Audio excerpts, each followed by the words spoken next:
لا إله إلا الله محمد رسول الله.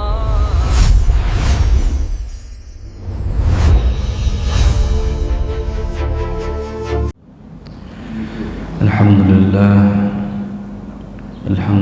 الذي وكفى والصلاة والسلام على سيدنا محمد المصطفى وهو المجتبى. أشهد أن لا إله إلا الله وأشهد أن محمدا عبده ورسوله صلى الله عليه وسلم لا نبي بعد. اللهم صل وسلم وبارك على سيدنا محمد وعلى آله وأصحابه وأتباعه المثبتين.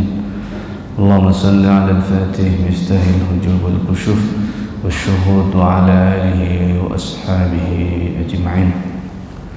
Alhamdulillah, kita bersyukur kepada Allah, salawat dan salam kepada Sayyidina Nabi sallallahu alaihi wasallam.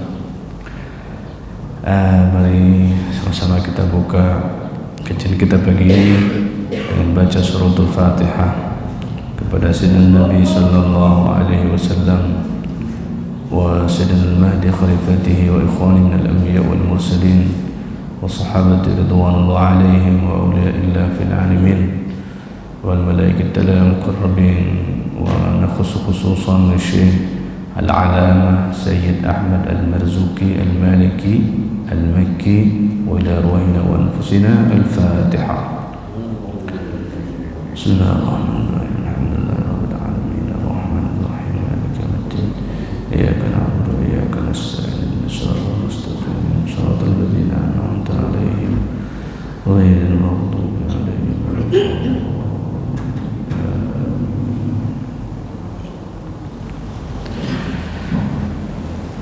Alhamdulillah,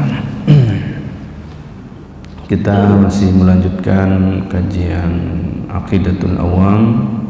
Sebelumnya kita sudah bahas tentang 20 yang wajib bagi Allah, kemudian 20 yang mustahil, 1 yang jaiz.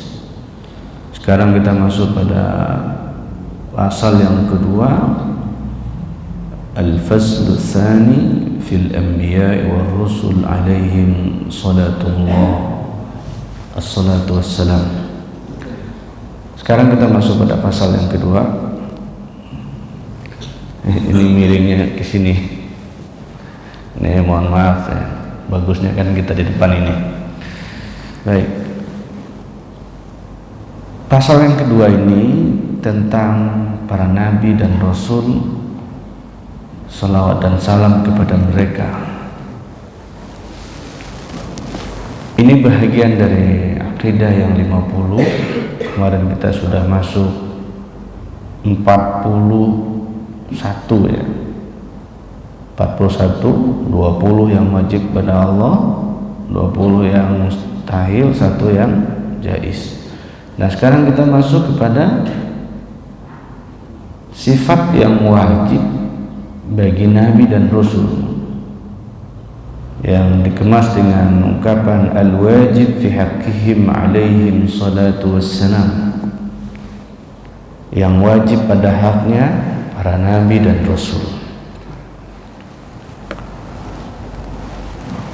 Qala an-nazim rahimahullahu ta'ala arsala anbiya'a dhawi fatana bis-sidqi wat-tablighi wal-amanah. Ini nazam Aqidatul Awam. Allah subhanahu wa ta'ala telah mengutus para nabi yang fatana, yang siddiq, yang tabligh, dan yang amanah. Ini yang dikemas dengan ungkapan fal wajib fi haqqihim arba'atu sifat, yang wajib bagi haknya para nabi itu ada 4 sifat. Qala syarih yajibu ala kulli mukallafin an ya'taqida anna lillahi ta'ala anbiya wa mursalin. Qala ta'ala a'udzu billahi minasy syaithanir rajim. Bismillahirrahmanirrahim. Amanar rasulu bima unzila ilaihi min rabbih wal mu'minun kullun amana billahi wa malaikatihi wa kutubihi wa rusulihi la nufarriqu baina ahadin min rusulihi wa qalu sami'na wa ata'na ghufranaka rabbana wa ilaikal masir. Nazam tadi itu disyarah dengan wajib bagi setiap mukallaf. Kalau kita bicara ilmu fikih, orang yang mukallaf itu sudah baligh dan akil. Orang baligh dan akil disebut dengan mukallaf. Kalau kita lihat secara bahasanya, orang yang dibebani tugas, kewajiban. Kalau kita perhatikan secara seksama, jika kita masih menggunakan ungkapan mukallaf, orang yang dibebani atau orang yang sudah baligh dan akil, ayya'taqida lillah, dan mesti dia yakin bahwa Allah memiliki para nabi dan memiliki para rasul. Artinya maknanya apa? Mesti juga beriman dengan Allah dan beriman dengan Rasulullah SAW atau dengan para nabi dan rasul. Kewajiban orang yang akalnya sudah aktif dan dia sudah terhitung baligh, wajib dia meyakini bahwa Nabi dan Rasul itu adalah utusan Allah dan wajib beriman dengannya. Maka terkadang ayat ini sering dibaca oleh imam dalam sholat, amanar rasul bima unzila ilaihi min rabbih wal mu'minun. Ayat ini menegaskan keberimanan dengan para rasul, dengan para nabi. Jadi kalau kita perhatikan, Allah Subhanahu wa ta'ala mengutus nabi dan rasul atau para nabi dan rasul. Kalau kita lihat secara seksama, nabi itu ada 124.000, nabi dan rasul itu ada 313, lalu yang wajib kita imani adalah 25 nabi dan rasul. 25 nabi dan rasul yang wajib diimani itu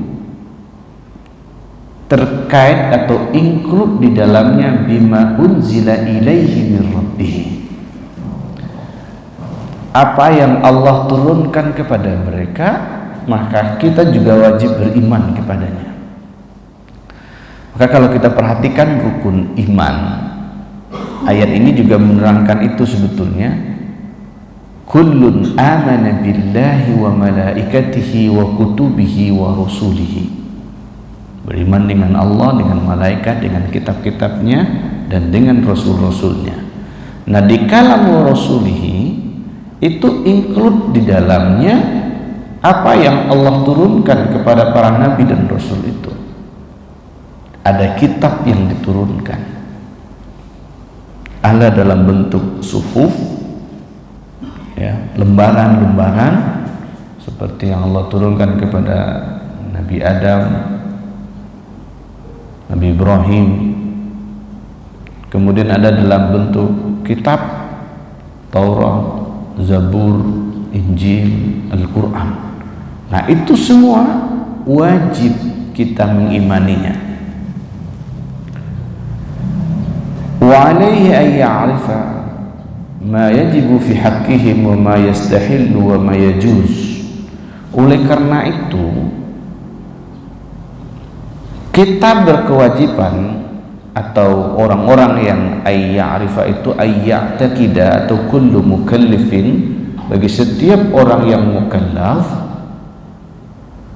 dia mempunyai kewajiban untuk mengetahui apa yang wajib pada haknya Nabi dan Rasul, dan apa yang mustahil bagi Nabi dan Rasul, dan apa yang jaiz bagi Nabi dan Rasul. Kesempatan ini kita coba lihat, fal wajib fi haqqihim arba'u sifat. Maka yang wajib pada haknya para nabi dan rasul itu ada 4 sifat. Ini wajib. Jadi Bapak Ibu, kalau ada yang mau ngaku jadi nabi, nah ini harus dimiliki. Wajib, ini harus ada. Tapi kan kalam la nabiyya ba'd, itu menunjukkan apa? Tidak ada lagi nabi setelah Nabi Muhammad SAW. Maka kalau ada yang ngaku-ngaku nabi setelah Nabi Muhammad, udah pasti dia sesat. Tapi kalau ada orang ngaku nggak wali, gimana? Sesat nggak? Sesat nggak Pak? Nggak. Kalau ada yang ngaku Al-Mahdi, sesat nggak?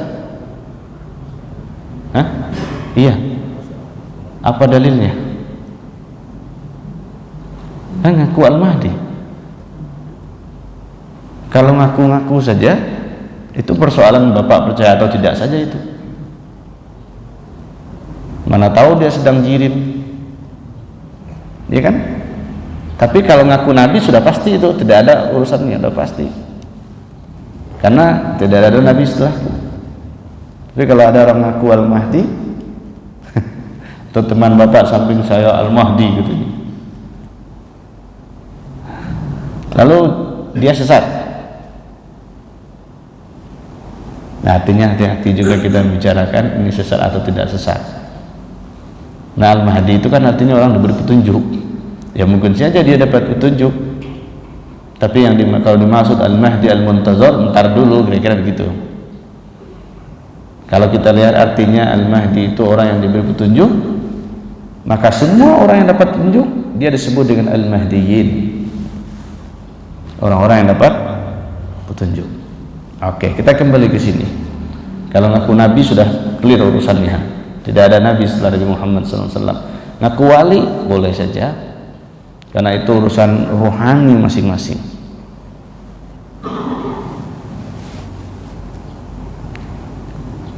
Oke, apa yang pertama? Yang pertama itu tadi sebagaimana disebut di dalam nazam, arsala anbiya zawi fatanah.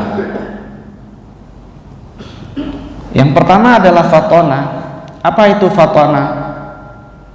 Kamaluz zakat. Itu kesempurnaan kecerdasan, cerdas. Jadi Nabi itu cerdas. Ada yang bilang Nabi bodoh?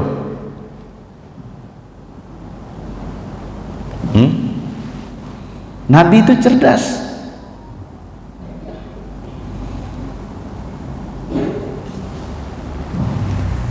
Nah, ini yang kita mau coba lihat dulu. Bagaimana pemaknaan Nabi cerdas itu? Lalu sebelum kita melanjutkan ini, ada juga kalam Nabi itu disebut dengan ummi, ya, Nabiul Ummi. Pertanyaannya, Nabiul Ummi itu artinya apa? Tidak bisa baca tulis. Oke. Kalau kita cek dalam kategori kecerdasan, orang cerdas itu bisa baca tulis nggak? Tidak mesti. Lalu jika kembali lagi ke dalam kalam ini, Nabiul Ummi, ummi itu makna lainnya adalah orang yang tidak berpendidikan, dalam tanda kutip pendidikan formal. Ada juga yang mengatakan begitu, dan ada juga yang memang tidak bisa baca tulis sama sekali. Nah, saya mau ngajak Bapak Ibu semua untuk sejenak masuk ke ranahnya masa silam itu. Mekah, peradaban Mekah ketika itu sedang berada di puncak. Kemudian Nabi juga pedagang. Pedagang itu ngerti nggak dia catatan-catatan? Ngerti. Oke. Tapi yang saya mau ajak itu, apa makna ummi sesungguhnya? Ini untuk melihatkan, untuk mengatakan fatonah itu dia berada pada kesempurnaan kecerdasan. Maka kalau kembali kita kepada mana al-ummi, ummi itu artinya apa? Artinya apa? Ummi. Yang di rumah panggil abi ummi siapa? Ummi artinya apa? Ibu. Nah ini dia. Ummi itu artinya ibu. Ummi itu artinya induk. Ummi itu artinya sumber. Nabiyul ummi.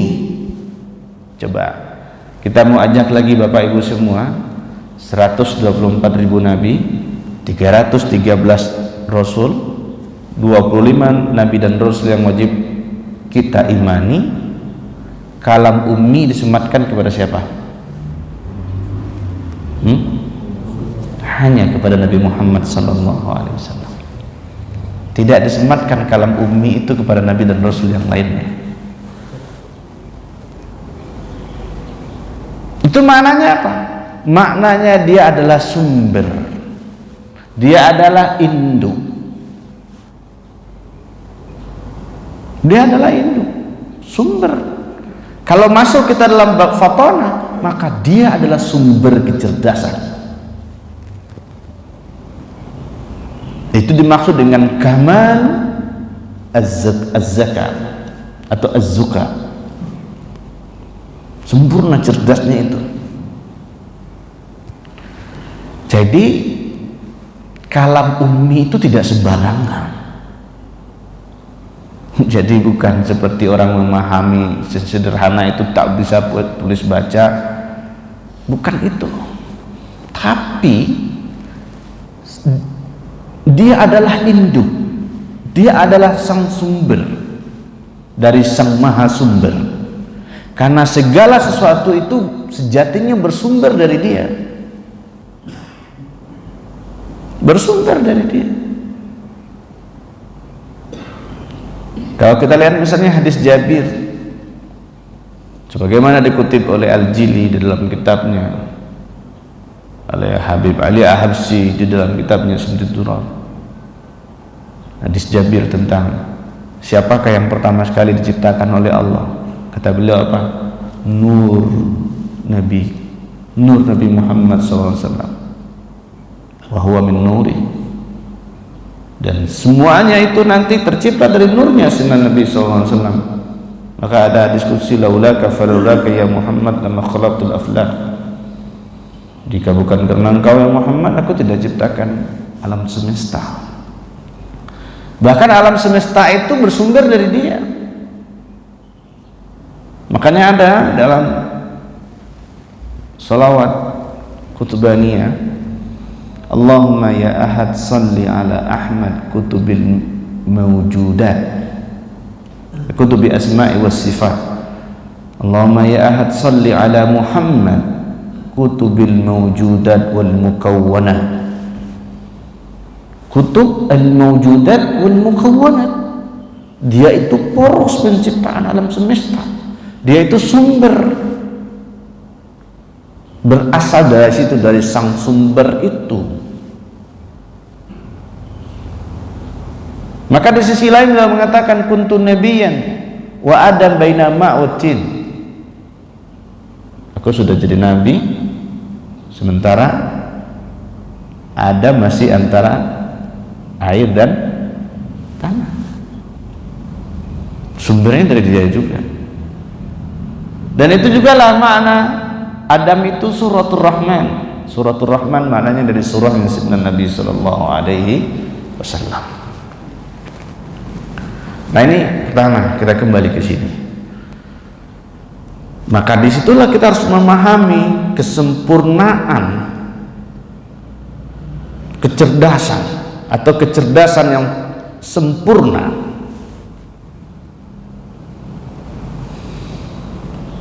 Kecerdasan yang sempurna itu dia mampu memberikan argumentasi apapun kepada lawan bicaranya.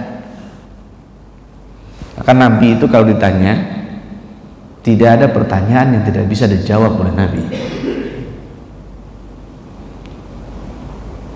Kalau tafsir Minangkabaunya, Nabi Muhammad itu disebut ndak ada kusuk dan ndak selesai. Semuanya pasti ada jalan keluarnya. Masih ingat ketika terjadi renovasi ya, Ka'bah, kemudian mau meletakkan batu Hajar Aswad, masih ingat?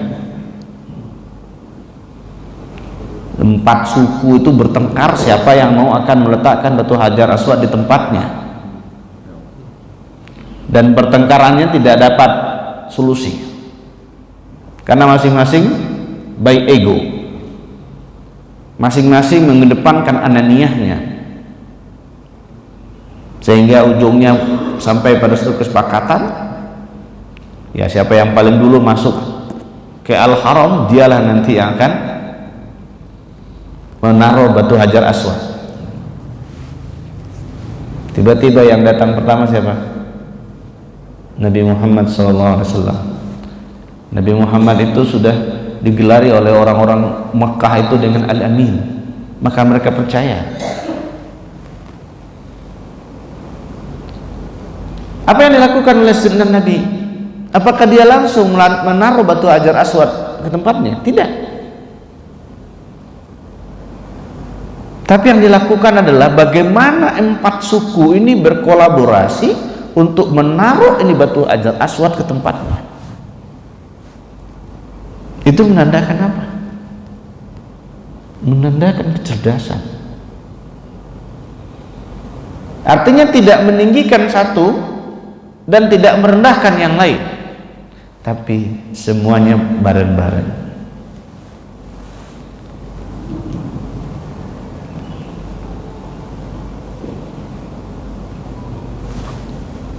Jadi tidak sembarangan juga. Kalau dia berargumen, argumentasinya pasti logis.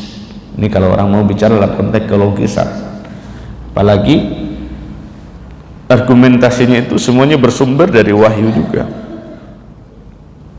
Maka dikatakan oleh ayat Quran, wa tilka hujjatuna atainaha Ibrahim ala qaumihi narfa'u darajatin man nasha' wa inna rabbaka hakimun alim. Lalu ada lagi bima ta'iduna in kunta minas sadiqin. Lalu ada lagi ayat wajadilhum billati ya ahsan.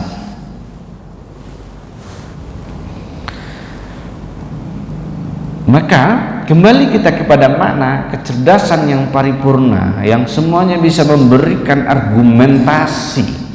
Dan argumentasi yang diberikan oleh Nabi itu bukanlah argumentasi yang membuat orang sakit hati.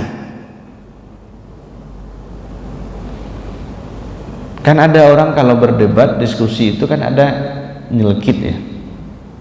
Kadang kalanya dikit, cuman orang sakit hati dibuatnya. Dan kadang ada juga yang urat ini tegang.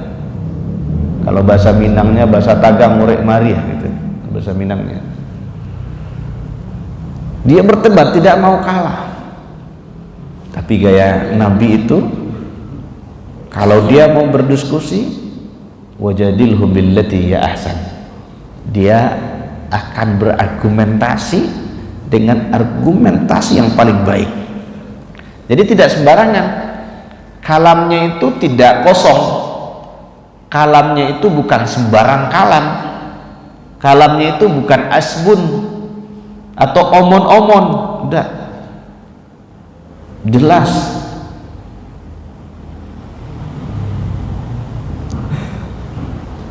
Kalau dalam bahasanya kan banyak itu orang ngasih analog. Nabi itu dia tidak, ini cocoknya disarah dengan tafsir Minangkabau ini. Ini Bapak Ibu nikmatin aja lah tafsir Minangkabaunya.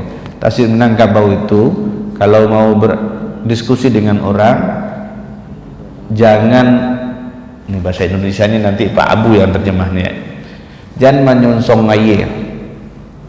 Artinya kita lihat air di sungai, jangan melawan arus. Kalau melawan arus itu bahaya. Terus bagaimana? Iringi dia, nanti kita nyebrang. Artinya apa? Ada polanya. Jadi tidak sembarang saja. Kadang kan ada kalam kita yang harus dengar, kalam orang tidak didengar. Karakter orang berdebat di situ. Itulah yang Bapak Ibu tonton itu di TV itu, yang sibuk, yang mau dia aja yang benar. Kalau nggak diterima dia all out, ya kan? Pertanyaannya, Nabi kalau berdiskusi dengan orang ada ndak all out? Nggak ada. Kalau dilihat dengan tafsir Minangkabaunya, Nabi itu adalah kusui kemenyelesai, karuah kemampajania. Nah, ini harus diterjemahkan itu. Kusut dia tukang penyelesainya. Ada persoalan dia yang menyelesaikan masalah itu. Kalau ada yang keruh dia yang nanti akan memperjernihnya. Artinya apa? Dia adalah orang yang pemberi solusi. Ada solusinya bagi Nabi. Ada.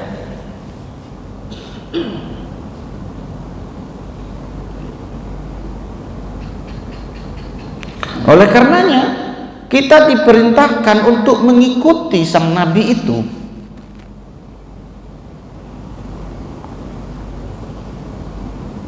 Kita harus ikut.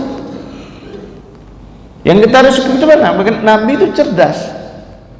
Artinya umatnya juga mesti cerdas. Kalau tadi Bapak menyebutkan bukan hanya soal dia cerdas, tak bisa baca tulis, bukan itu juga, tapi cerdas itu bisa disematkan dalam berbagai hal. Kalau bermedsos, cerdas bermedsos. Kalau berteman, cerdas berteman. Semua yang bisa kita kaitkan dengan itu semua. Yang tidak boleh itu apa? Nabinya bodoh. Kalau nabinya bodoh ada nggak yang ikut? Nggak ada. Nggak ada yang ikut nabinya kalau bodoh.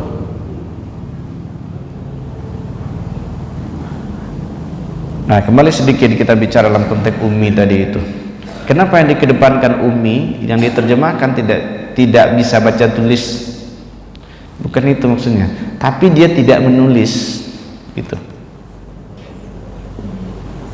Ayat yang Allah turunkan bukan dia yang nulis.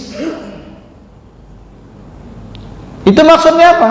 Supaya tidak dibilang orang bahwa ayat itu adalah bikinannya Muhammad. Tetapi faktanya juga ada namanya orientalis, namanya Tudor Noldek. Dia mengatakan apa? Quran itu bikinan Muhammad. Quran itu bikinan Muhammad katanya. Itu peneliti Quran dari kalangan orientalis. Dia hanya melihat apa? Dia hanya melihat Quran itu autornya Muhammad. Ada orientalis lain meneliti Quran, ujungnya jadi beriman. Dia enggak. Dia teliti itu Quran, dia baca itu Quran, tapi yang dimunculkannya apa? Apa kekeliruan sang penulis ini gitu. Jadi semuanya ada makna, semuanya ada tujuan. Kembali kita ke sini, wajadilhum billati hiya ahsan. Dia akan berikan argumentasi terbaik. Kalau argumentasi terbaik, alasan terbaik, orang bisa terima nggak? Bisa. Buktinya ketika Hajar Aswad itu kan diterima semua. Ketika Hajar Aswad itu dan semua orang ngaku lewat, oh yang datang adalah Al-Amin. Jadi gelar Al-Amin itu Bapak Ibu itu sudah disematkan kepada Nabi sebelum datang risalah. Kalau orang lain mengatakan apa? Al-Amin itu sudah disematkan kepada Nabi sebelum dia diangkat jadi Nabi. Itu kan Itu keliru. Kalau kita kasih pertanyaan, kapan Nabi Muhammad diangkat jadi nabi?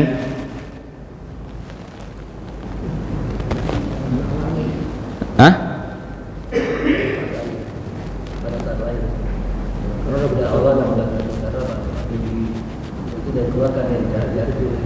Oke. Sudah dibersihkan, apa lagi? Oke. Lalu ada juga berpendapat begini, umur 25 tahun ada juga begitu, macam-macam. Oke. Untuk ini harus kita clearkan. Tadi kita sudah sebut, Nabi pun semenjak lahir itu sudah jadi Nabi dia. Ya, bahkan sebelum dia hadir pun dia sudah Nabi. Nah, jangan dibilang ketika dia sudah fatona itu sudah Nabi dia itu. Tapi kalau kita bicara bab risalah, nah itu beda judulnya. Itu baru 40 tahun. Itu babnya bab risalah. Baru mulai berdakwah secara terang-terangan. Oke, maka Nabi itu mustahil bodoh. Mustahil Nabi itu bodoh. Kalau kita tanya, ada nggak orang ngikutin orang bodoh? Nggak ada orang ngikutin orang bodoh. Nggak ada.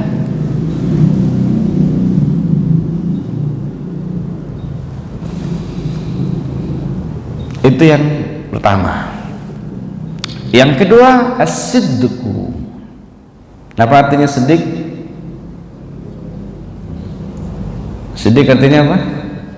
Benar. Wa dalilu ala dzalika qauluhu ta'ala wa sadaqallahu wa rasuluhu. Wa qauluhu ta'ala wa sadaqal mursalun. Wa qauluhu ta'ala wadhkur fil kitab Ismail innahu kana sadiqal wa'di wa kana rasulan nabiyya. Nabi itu benar. Nabi itu jujur. Jadi kalam yang muncul dari Nabi itu benar semua. Ada Nabi bohong, ada Nabi tukang hibul, nggak ada.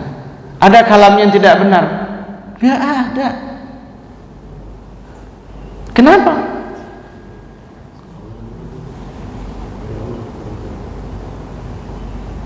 Ada Nabi itu berkalam dengan hawa nafsu? Tidak.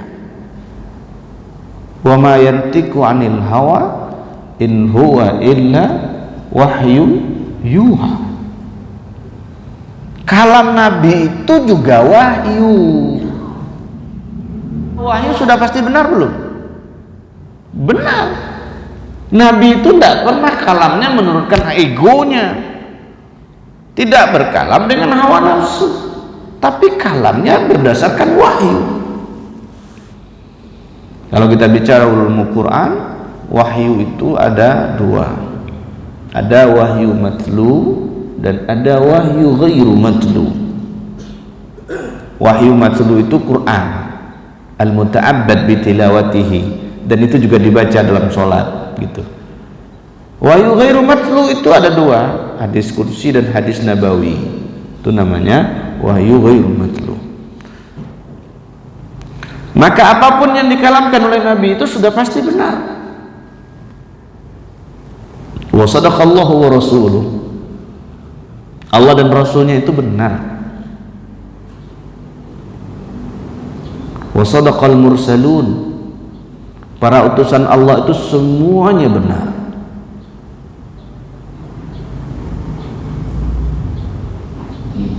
Dan ini karakter Nabi, Rasul itu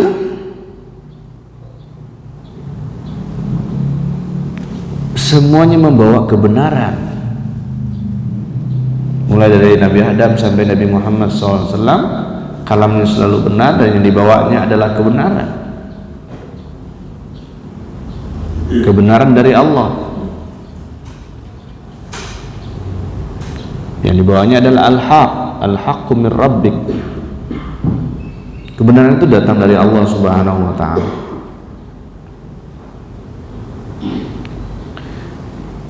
Kalau nabi itu kalamnya tidak benar, maka orang tidak bakalan ngikut. Kita boleh cek fakta. Orang yang diikuti ternyata kalamnya tidak benar, bertahan enggak kelompoknya? Enggak bertahan.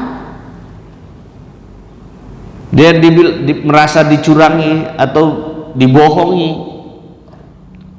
Tapi coba perhatikan, para nabi dan rasul itu tidak pernah membohongi orang. Tetapi tuduhan yang banyak datang ke dia, tuduhan yang banyak datang, fitnah yang banyak datang. Coba jujur saja ini. Kembali kita kepada kalam tadi. Sebelum datang risalah, semua orang di Makkah itu ada masalah nggak dengan Nabi Muhammad? Tidak. Kalamnya didengar enggak? Didengar. Orang paham, oh itu Muhammad. Kalau Muhammad itu sudah teruji, kalamnya benar, dia dapat dipercaya. Tapi ketika muncul bab risalah, di sini orang diuji. Semestinya orang itu berada dia pada jalur yang benar. Maksudnya jalur benar bagaimana? Sebelum datang risalah dia percaya kepada Muhammad. Tapi ketika Muhammad bawa risalah, dia mulai mempersoalkan. Nah, ini bedanya Abu Bakar As-Siddiq. Masih ingat Abu Bakar Siddiq? Kenapa dia digelar As-Siddiq? Namanya siapa? Abu Kuhafah ya. Abu Bakar Siddiq itu satu ketika Isra Mi'raj Nabi kembali Isra Mi'raj, lalu tiba-tiba dikomporilah Abu Bakar ini. Datang orang Quraisy kepada Abu Bakar. Abu Bakar, menurutmu kalau ada orang yang bercerita dia barusan saja kembali dari Masjidil Aqsa semalam saja, menurutmu gimana? Oh ya, nggak masuk akal. Kamu percaya? Ya enggak. Terus apa kalam berikutnya? Benar. Itu Muhammad sedang berbicara bahwa dia barusan kembali dari Aqsa. Apa jawaban Abu Bakar? Oh, kalau Muhammad yang bicara saya yakin. Karena kalamnya tidak pernah bohong. Kalamnya selalu benar. Makanya itulah cerminannya itu. Kenapa As-Siddiq itu melekat kepada Abu Bakar? Karena sudah melekat di situ. Makanya inilah sahabat Nabi yang melekat kepadanya As-Siddiq itu. Ini kalau kita urai, ini masing-masing sifat Nabi ini ada perwakilannya pada diri sahabat Nabi Sallallahu Alaihi Wasallam.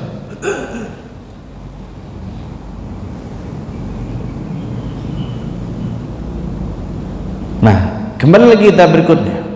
Ini itu dalil naklinya sudah ada. Dalil aklinya lagi. Kalau Nabi itu kadzib, bohong, kira-kira gimana? Bisa diterima akal nggak? Nggak bisa. Itu yang disebut dengan mustahil pada akal. Nabi itu bohong. Nabi itu pembohong.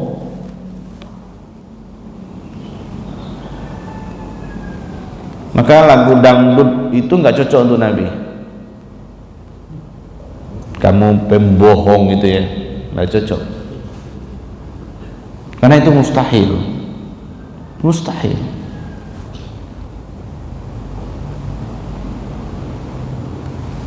Nah, ini mesti kita yakinkan Dan kita mesti beriman bahwa Nabi itu tidak pernah bohong. Kalau Nabi bohong mustahil itu, berarti dia nggak Nabi. Kalau kalamnya tidak benar berarti tidak Nabi, nggak Nabi. Makanya coba kita perhatikan, semua tutur kata Nabi itu benar semua. Ada di sini yang mahasiswa hadis. Hadis itu kan kalam Nabi ya. Ada enggak kalam Nabi itu yang salah? Di dalam ilmu hadis itu kan ada dua teori. Namanya naqdus sanad wa naqdul mutun. Kritik sanad dan kritik matan hadis. Tapi ada enggak kritik kalam Nabi? Tidak ada, bukan kalam Nabi yang dikritik. Tapi yang dikritik sanadnya, siapa yang membawa berita itu siapa. Lalu ketika masuk dalam matan, ini matannya lafzi atau maknawi, orang akan lihat begitu. Oke. Ini yang kedua.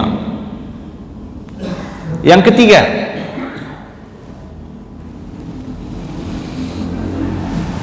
at-tabligh. Apa arti tabligh? Menyampaikan. Wa dalilu ala dhalika qawluhu ta'ala ya ayyuhar rasul balligh ma unzila ilayka min rabbik wa illam taf'al fama ballaghta risalatah. Wa qawluhu ta'ala rasulan mubashshirina wa mundhirina li'alla yakuna lin-nas 'ala Allahi hujjatun ba'dar rusul. Ini argumentasi. Nabi itu tugasnya apa? Menyampaikan. Yang disampaikan apa? Apa yang Allah turunkan kepadanya. Karena Nabi kita adalah Nabi akhir zaman, Sayyiduna Muhammad sallallahu alaihi wasallam, maka yang disampaikan kepada kita adalah apa yang Allah turunkan kepadanya, yakni Al-Quran. Ada anak Nabi itu nutup-nutupin? Gak ada Nabi itu nutupin. Semua yang Allah turunkan kepada Nabi itu kita singkat zahir batin, itu wajib disampaikan oleh Nabi. Kalau bahasanya, kalau kita kontekstualisasikan, tidak ada satupun yang ditutup-tutupi oleh Nabi. Maka mustahil Nabi itu kitman. Kitman itu apa? Tidak mau berbagi, tidak mau menyampaikan. Mustahil itu. Maka Nabi semuanya disampaikan oleh sunnah Nabi sallallahu alaihi wasallam. Balligh ma unzila ilaik. Sampaikan apa yang diturunkan kepadamu. Maka tidak ada yang ditutup-tutupi, semuanya disampaikan.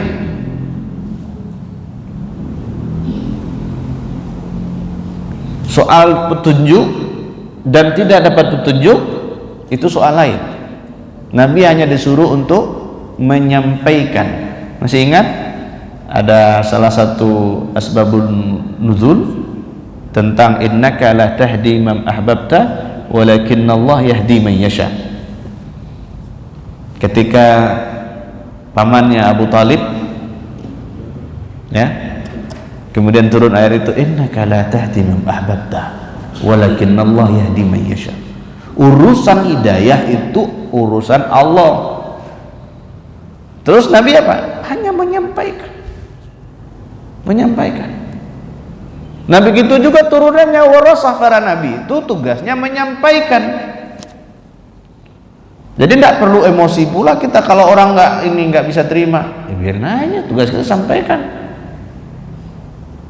ya, sampaikan risalah, sampaikan apa yang Allah turunkan. Terus apa lagi? Sampaikan juga kabar gembira dan kabar petakut, ancaman. Jadi para nabi dan rasul itu bawa kabar gembira dan bawa ancaman. Kabar gembiranya apa, ancamannya apa, itu harus disampaikan. Maka muncul ungkapan hadis Nabi, kul haqqa walau kana murra, kalamkanlah kebenaran itu walau pahit, harus disampaikan. Nah, itulah sunnah Nabi SAW. Wala yatimmu tabshir wal indar illa bitabligh. Kesempurnaan menyampaikan kabar gembira dan ancaman itu kecuali dengan tabligh, harus disampaikan. Kalau disampaikan baru sempurna. Oh, berarti ada kabar gembiranya, lalu ada kabar petakutnya. Itu Nabi SAW. Jadi karakter Nabi itu selalu menyampaikan kebenaran. Maka karakter pewaris Nabi itu selalu yang disampaikan kebenaran. Maka ulama-ulama itu semestinya menyampaikan kebenaran-kebenaran. Taklim itu menyampaikan kebenaran-kebenaran, bukan membodoh-bodohi gitu. Ada Nabi membodoh-bodohi orang? Tidak ada. Tidak ada. Yang disampaikan selalu bisa diuji.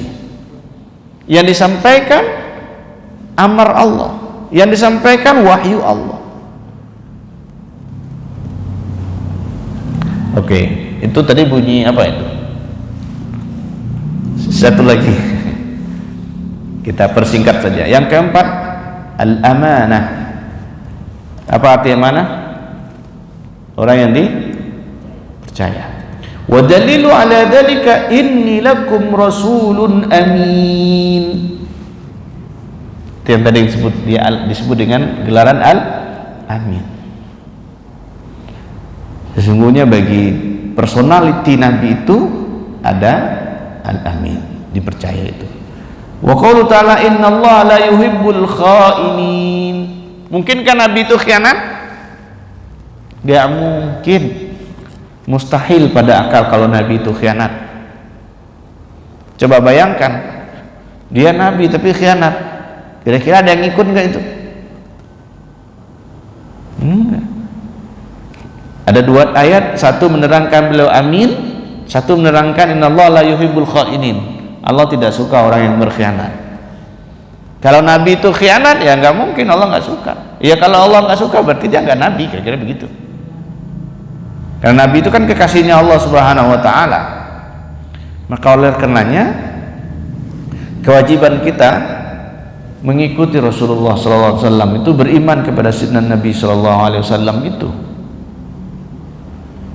Jadi kan amanah itu include kepada apa? Aqwal, af'al, ahwal. Perkataan, perbuatan dan kondisi. Itu pasti ikut itu. Nah, inilah kewajiban kita selaku umat Islam, wajib mengetahui begitu. Dan 4 sifat ini yang wajib bagi Nabi Sallallahu Alaihi Wasallam. Kalau luar dari 4 ini berarti dia bukan utusan. Jadi kalau bapak ibu mau jadi nabi, syaratnya 4 ini. Ya kan? 4. Itu kira-kira ada yang perlu didiskusikan? Ya. Assalamualaikum. Terkait dengan sifat tadi, Pak. Berarti kalaulah Nabi itu sifatnya Nabi, berarti mustahil bisa sempurna seperti Nabi bagi manusia, karena salah yang disampaikan manusia aja bisa keliru.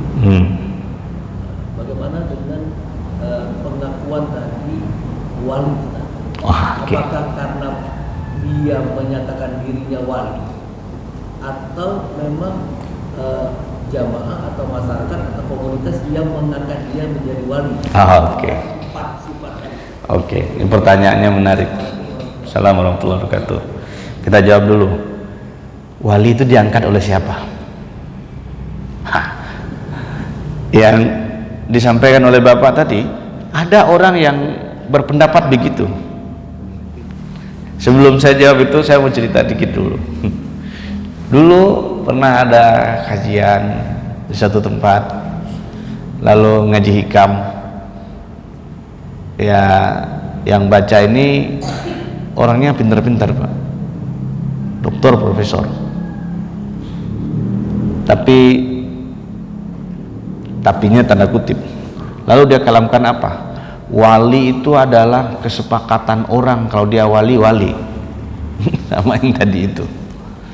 Orang mengatakan dia wali karena masyarakat sudah sebut dia wali. Itu wali kota itu. Hah? Wali nagari itu. Kalau di Sumatera Barat. Wali itu diangkat Allah. Bukan manusia. Bukan wali karena manusia wali. Enggak. Kalau wali diangkat Allah, babnya apa? Babnya ruhani. Makanya ketika dikatakan, ini Bapak Ari duduk sama Pak Abu, tiba-tiba Pak Abu mengatakan, saya wali. Terus Bapak mau ngapain? Enggak percaya, masa Pak Abu wali? Di sini dia, karena dia ukur, lihat yang zahir. Kan nahnu nakumu bidzawahir wallahu yahkumu bis-sarair. Secara zahirnya nggak mungkin. Tapi kan wali itu bukan urusan bapak, bukan urusan yang lain, bukan urusan mungkin dan tidak mungkin versi kita. Tapi wali itu mau-maunya Allah. Allah yang mau dia jadi kekasihnya. Mau dia tidak kelihatan soleh, ya kan? Kan ada juga wali-wali Allah itu kan kadang banyak nyamar. Karena dalam pikiran kita itu apa? Wali Allah itu begini. Itu namanya itu wali yang diangkat sendiri itu yang kata Bapak tadi itu. Enggak, urusan wali itu bukan urusan persepsi orang. Nah, terus bagaimana sikap kita kalau ada orang mengatakan saya wali?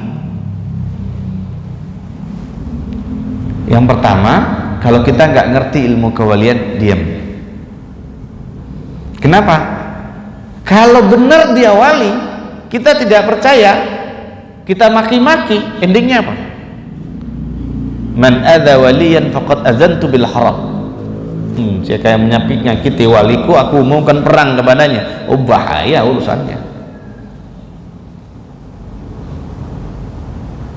Dan bab itu kan bab rohani. Bolehkah MUI mengeluarkan fatwa ketika Pak Abu mengatakan saya wali, lalu dikatakan Pak Abu sesat?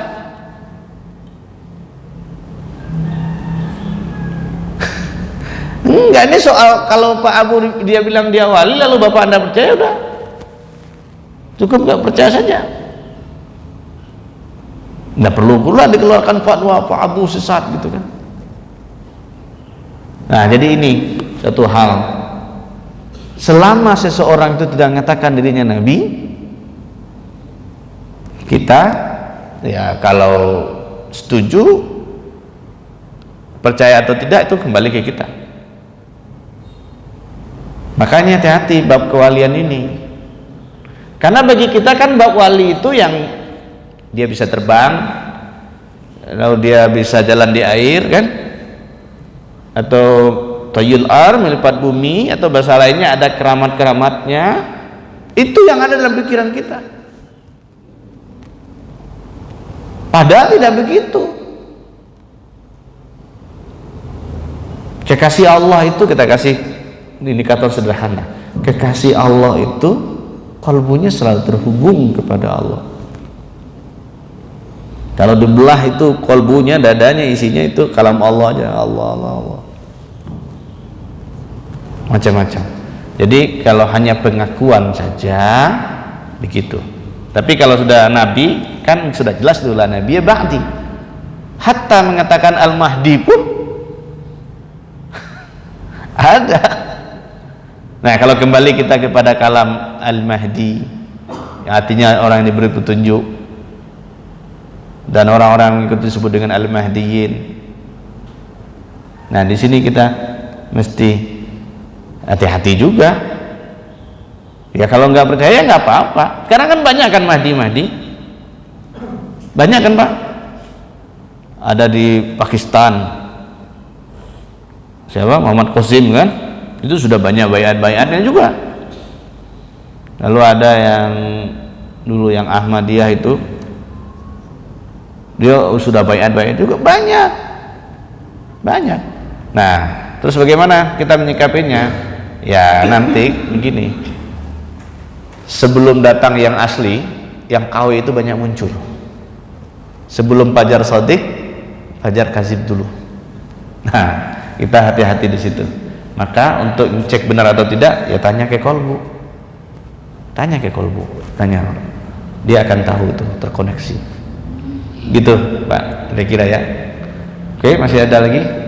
Oh ya, pas satu sudut sini, satu sini, terakhir ya. Terima kasih Ustaz. Assalamualaikum warahmatullahi wabarakatuh. Assalamualaikum. Kita tahu kan Nabi Muhammad itu kekasih Allah. Iya. Di masjid-masjid itu kan ada kalimat Allah Muhammad, Muhammad. Kecuali di Mekah. Di Mekah hanya Allah, jangan ada Muhammad kan itu. Ustaz ya. Yang Ya terus aja dulu. Nah. Berkaitan dengan manusia yang mulia di dunia ini hanya Nabi Muhammad. Tidak ada selain itu. Dan antara zikir dan salawat itu Allah menunjukkan kita untuk bersalawat dan Allah akan gantikan. Itu gimana Ustaz? Apakah kita lebih bagus berbanyak bersalawat atau berzikir? Satu itu. Kedua, tadi kaitan dengan Ustaz bilang kita hidup dengan jangan harus, kita hidup dengan jangan melawan harus Allah. Dan kita tahu hukum yang ada di Indonesia ini ada melanggar aturan Allah. Mohon maaf Ustaz, saya juga ada darah Minang. Kenapa hukum waris itu melanggar aturan Allah? Oke. Baik. Ini menarik. Kita cek. Di masjid-masjid ada kalimat Allah Muhammad. Allah Muhammad. Di Makkah ada enggak tulisan Allah Muhammad? Allah saja. Di mana Pak? Di Makkah saja Allahnya Muhammad ada. Serius? Keliling saya lagi Muhammad tulisan nggak ada. Besok lihat lagi ya. Besok lihat lagi. Oke. Tapi poinnya bukan di situ.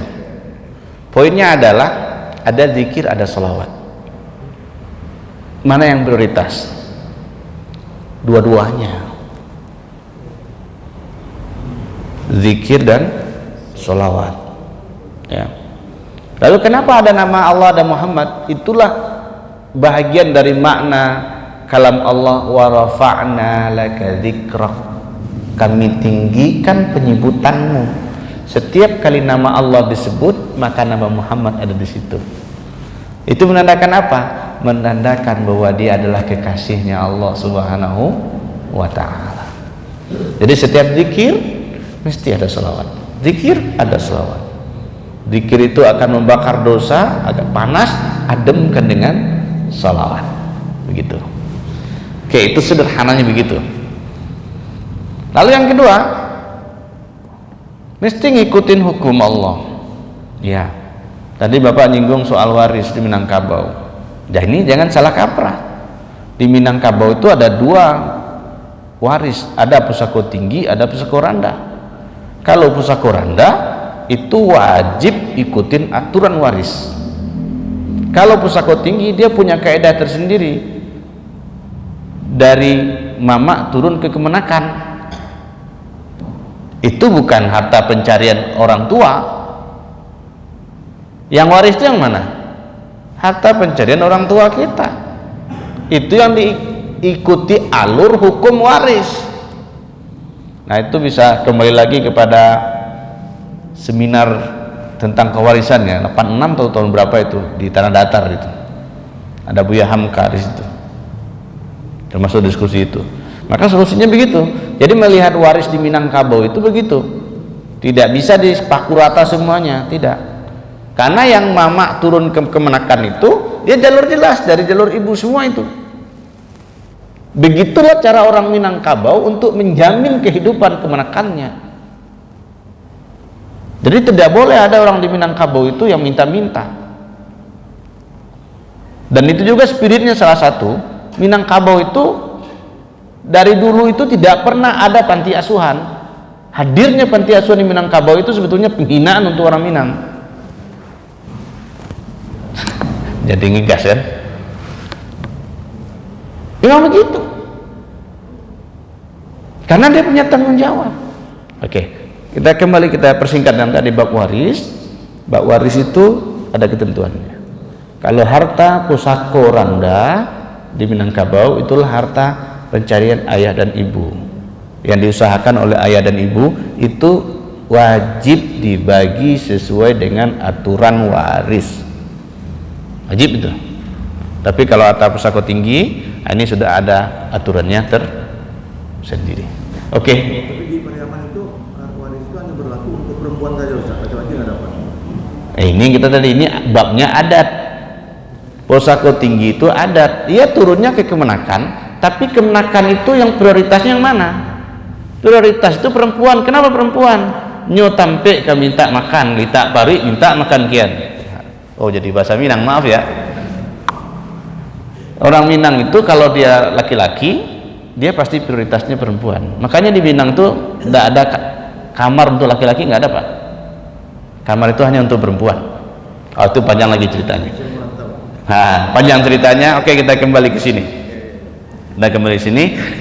Ala kulli hal, kita wajib mengimani Nabi, para Nabi dan Rasul, dan kita harus meyakini bahwa Nabi dan Rasul itu dia fatanah, Nabi dan Rasul itu dia siddiq, Nabi dan Rasul itu tabligh, Nabi dan Rasul itu amanah. Semoga sifat para Nabi ini bisa kita teladani sebagai umatnya. Tentu kita harus ikutin jalurnya. Berkalamlah dengan jujur, lalu jadilah orang yang cerdas, jadilah orang yang tabligh, lalu jadilah orang yang amanah. Wassallallahu ala sayyidina Muhammad. Assalamualaikum warahmatullahi wabarakatuh.